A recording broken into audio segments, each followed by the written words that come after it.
Hello mga kaambisyosa, welcome to my vlog or channel, charot.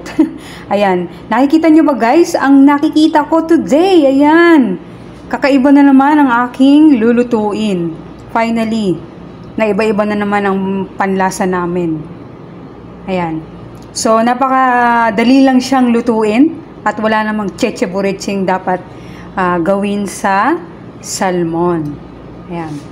And ikukook natin siya with the butter and rosemary leaves. And thank you dahil nakaisip silang bumili ng isda na iba-iba naman ang aming panlasa. Ito kasing reklamador na babae dito, mahilig sa pagkain masarap. Pero yung lalaki dito, kung ano lang ang meron, yun lang talaga uubusin at uubusin at pagtsatsagaan kung maaari. At minarites ko na nga pala sa inyo sila guys, charot. Share ko lang. Let's do it! Ayan. Paghaluin natin ng black pepper at saka salt. Para pag nilagay natin siya, napaka easy to get na lang, diba? Charot. Puro tayo charot. Dahil tayo ay sabog, hindi ako nakatulog kagabi, hindi ako nakakatulog ng maayos, guys. Siguro mga 3 araw na lumalala na hindi ako makatulog ng maayos, kaya ako ngayon ay sabog na. Sabog na sabog ang inyong ambisyosa. Okay, na-marinate na natin siya sa salt and black pepper, but rest muna natin siya ng konting oras para mag-soak ang lasang salt at black pepper sa kanyang kalamnan, di ba? Complete details na yan. So, wait lang muna natin ng konting minuto. At paiinitin nga pala natin ang frying pan. Habang inihintay natin na maglasa ang salmon sa kanyang salt at black pepper, ayan, painitin muna natin ang frying pan.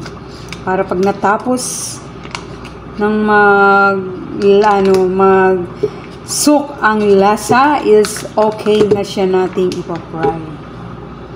And yan, ilalagay na natin ang piece of butter. Medyo konti lang kasi magrereklamo na naman ang babaitan dito, ang aking reklamador na mamantika.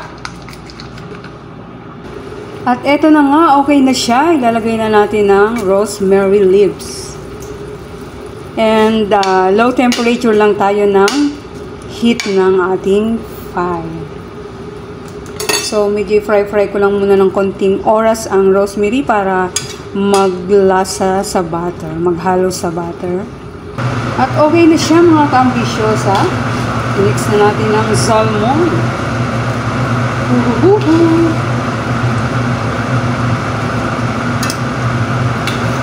Salmon today.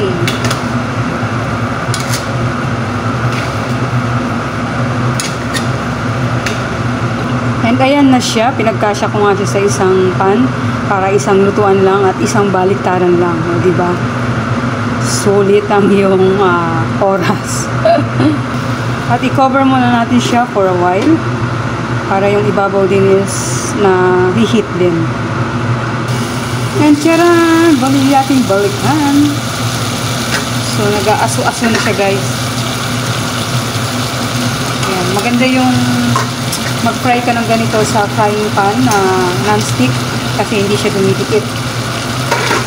So, let's flip up. Oh, yun lang ang problema kasi babakbak ang balat. Oh, malambot kasi ang salmon guys, kaya be careful, slow to flip. Hindi pala magandang idea guys yung pinagdikit-dikit ko sila kasi ang hirap niyang baliktarin. Tapos napuputol. Kaya nawawala yung ganda ng image. Kaya maling style. Ayan, medyo nakakalungkot lang kasi naputol. Yan. Kasi sobrang sensitive ng salmon. Malambot siya kaya medyo naputol. Pero ayan, tinago ko muna inalis ko muna yung iba para hindi sila magsiksikan. And dito na, finished product na tayo. Thank you for watching. I love you and God bless mga kaambisyosa!